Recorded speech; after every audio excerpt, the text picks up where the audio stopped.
বন্ধ করে দিয়েছে না, এমএলএ তার কাজ করেছে, এমএলএ বিদায় নিয়েছে, এখানে দাঁড়াতে পারেনি। তার বদলে যিনি বালিকে একই দুরবস্থায় একই জঞ্জালে পরিণত করেছেন তিনি এখানে ভেক পাল্টে দাঁড়াতে এসেছেন। আমি দেখলাম তিনি নাকি বিভিন্ন বাচ্চাদের চিকিৎসা করছেন। দেখুন, সবাইকে প্রথম কথা বাংলা নববর্ষের শুভেচ্ছা, 1433-এর শুভেচ্ছা। কিন্তু আমরা আনন্দ তখনই করতে পারি যখন আমাদের জীবন একটু সুস্থ থাকে।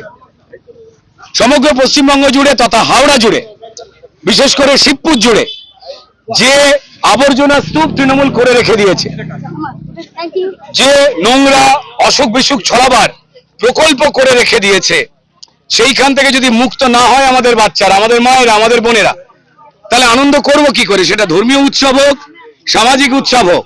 আপনারা দেখতেই পাচ্ছেন এই কাজরা আমরা পরিষ্কার করছি।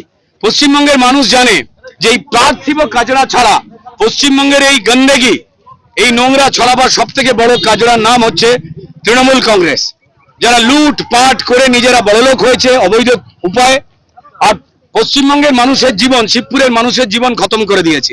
পুকুর বুঝিয়ে নোংরা রেখে দিয়ে, সামনে একটা স্কুল রয়েছে, এখান দিয়ে বাচ্চারা বেরোয়, এখানে পড়াশোনা শেখে। শুধু এই জায়গার চিত্র নয়, প্রত্যেকটা গলি, যারা হাওড়াবাসীরা, শিবপুরবাসীরা শুনছেন, প্রত্যেকটা গলি, প্রত্যেকটা মোড়, জল, পাক, ড্রেন, মশা, এই ধরনের অসুস্থ জায়গার যে নোংরা দেখতেই পাচ্ছেন কাজরা, সেগুলোতে ভর্তি, রোগ জীবাণু ছড়াচ্ছে।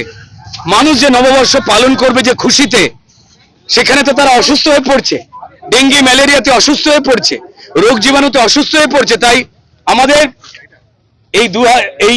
এই সকাল সকাল পয়লা বৈশাখে আমাদের শপথ, আমাদের অঙ্গীকার, এই কাজরা মুক্ত বা জঞ্জাল মুক্ত শিবপুর আর নয় বেশি দূর। Vision News 29